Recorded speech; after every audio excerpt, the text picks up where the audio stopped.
Grow a Garden has actually been getting a bit better lately. Not perfect or anything, but you can kind of feel the improvement. The balancing's starting to make a little more sense, and it seems like the devs are finally trying to listen to what players have been saying for a while now. It's not some huge game-changing transformation or anything like that, but you can tell there's progress. The game's evolving slowly, through small tweaks that actually matter, instead of those big, flashy updates that usually look cool, but don't fix much. So yeah, before we jump right into it, if this kind of content interests you, maybe consider clicking that sub button down there. And don't forget to turn on the notification bell. Seriously, because with how many big creators are out there right now, there's a pretty high chance this video might never pop up on your feed again. So yeah, make sure you click that and let's go.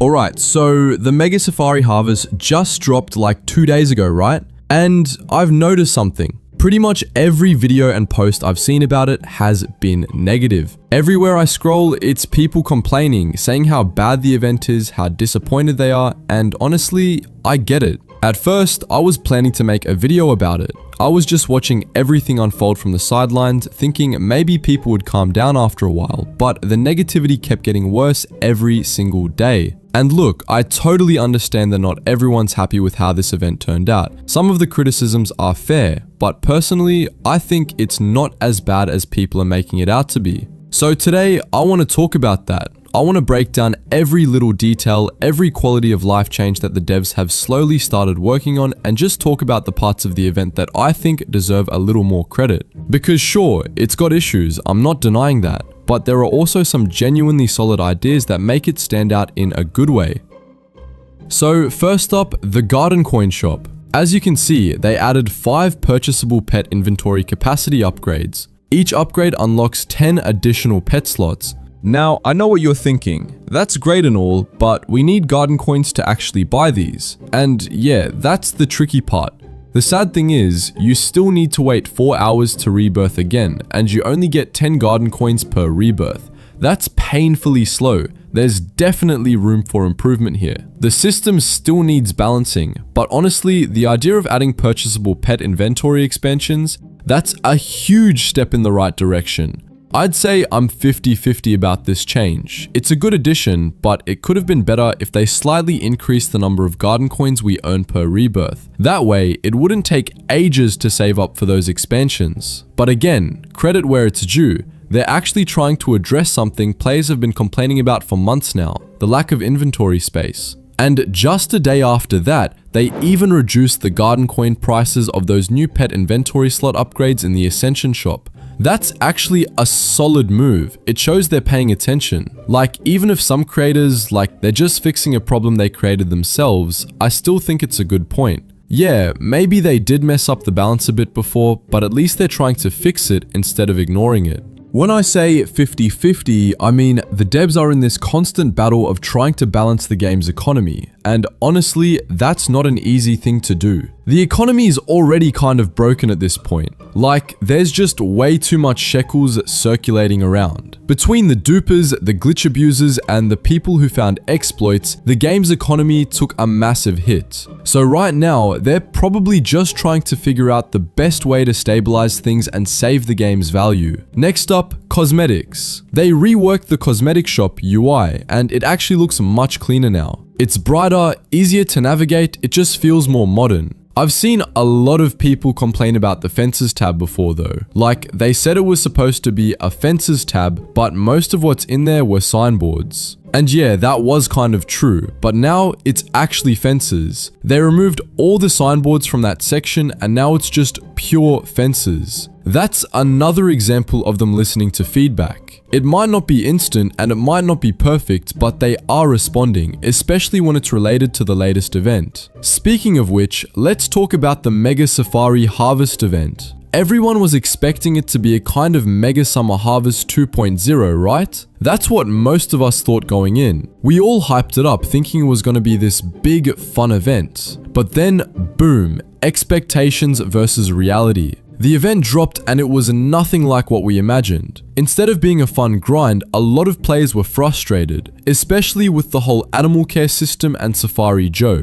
Man, that NPC got roasted hard. I wasn't able to join in during the admin abuse session of that update because, yeah, I was actually in the hospital that day. It was a pretty rough time, but yeah, that's not what this video is about. Anyway, people were saying the event wasn't worth grinding for because the rewards were trash, but then they buffed it. They actually made it easier to get higher tier rewards from Safari Joe, so that's another sign of them paying attention. Now, let's talk about the global Safari points. This one caused a lot of frustration too. The milestone points needed to unlock the lion, the divine pet in this event, were insanely high. Anyway, the devs did respond to this one too.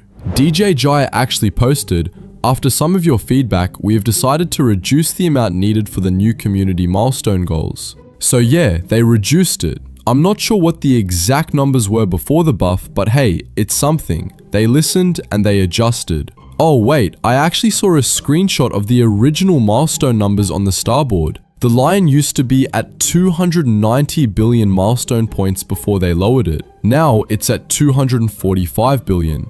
Next up, the third garden slot. The community's been suggesting this one for a long time and they finally added it. I'm not sure if it was in the last event or the one before Safari Harvest, but it's there now and that's awesome. And there's also a purchasable garden slot in the garden coin shop. It costs 100 garden coins, plus another slot you can buy with shekels. It's good that the option exists, but honestly, saving up 100 garden coins is kinda tough, so it's not exactly game changing. Still, it's nice to have another way to expand your garden if you're patient, but the slot you can buy with shekels, that's huge for players who don't want to grind garden coins endlessly. Now here's something interesting. This one came from Adrian in the Grower Garden Discord Leaks channel. He posted about a new quick button for gear and pets, and honestly, that's a big W.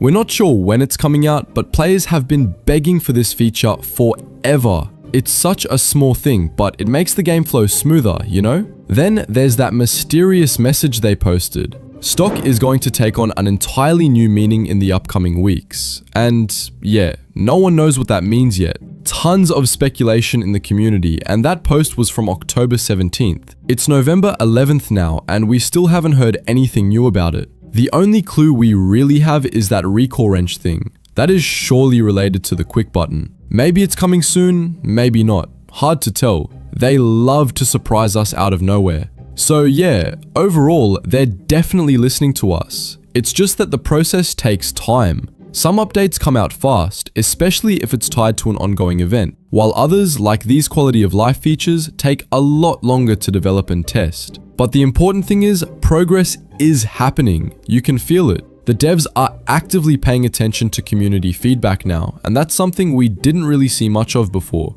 So what's my overall take? Grower Garden is far from perfect right now, but you can see the effort. The direction feels right. They're starting to fix core problems that players have been complaining about for months. Sure, the Mega Safari Harvest might not have been the best event ever, and yeah, there are still a lot of things that need balancing, but at least the team's trying. And honestly, I'd rather have a dev team that experiments and listens, even if they make mistakes, than one that just stays silent and pretends everything's fine.